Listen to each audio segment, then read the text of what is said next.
আসসালামু আলাইকুম। আপনারা দেখতে পাচ্ছেন আমাদের বলিয়াপুর কত সুন্দরভাবে জামটা বেজে গেছে।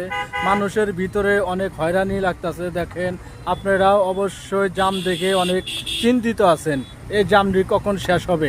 না, এই জাম আমাদের হেমাদপুর বাস স্ট্যান্ডে ওখানে রাস্তার কাজ চলতেছে।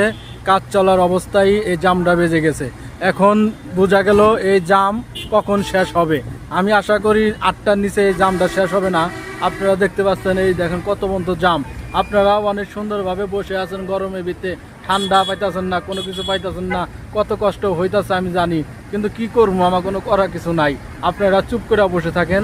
এই যে একটা সিগারি দেখতে পাচ্ছেন, এখন কোনো চিন্তাই নাই। চিন্তা ছাড়া মানুষ ঘুমায় হয়েছে, শুইয়া রয়েছে, খাইতে আছে, অবশ্যই পানি পাইতে আছে, কোনো চিন্তা নাই। কিন্তু চিন্তা কাদের?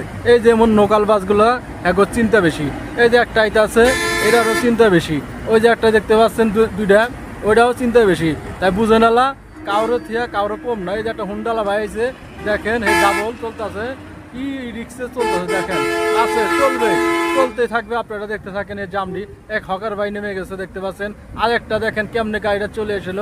আপনারা জানেনই এডি অনেক রক চালায়, দেখেন কি অবস্থা, দেখছেন। এই যে আরেকটা দেখেন কি অবস্থা, চলে আসলো। হেরাও মনে করো অনেক পারাপারি করতেছে, দেখেন কি অবস্থা। আপনারা ভিডিওটি দেখতে থাকেন পুরাটুকি, দেখতে দেখতে হয়রান হয়ে যাবেন, কিন্তু মাগার জাম শেষ হবে না। এই এক ভাই চলে আসছে, হুন্ডা পাইপ লয়ে আইছে, আর কোনো চিন্তা নাই, এ চিপি দিয়ে চলে যায়। দেখেন আর কোনো চিন্তা নাই। আরেকটা চলে এসেছে, আপনারা দেখতে থাকেন। এই জাম চলতে থাকবে, কিন্তু আমাদের এই পাবলিকের হয়রানি অনেক। দেখেন এই যে বৈশা বসে, কি আর করবো, করা কিছুই নেই, স্বামী বিদাস যা হয়। ধন্যবাদ। এই ভাই দরবারে কেন? এই ভাই দরবারও কেন? দরবারও না, গাড়ি তোমার ছেড়ে যাবো না। এই এক আপুমনি আইছে, এই আপুমনিকে অনেক ঝামেলা বইটা আছে গা। আর আপুমনি নামতেছে দেখতে পাচ্ছেন, এক পুরা একেবারে পুরা ঝামেলা। এই ঝামেলা শেষ নাই। আপনারা অবশ্যই এই জামের মধ্যে হয়রানি হবেন না, দেখতে পাচ্ছেন। আপনারা চলে আসেন।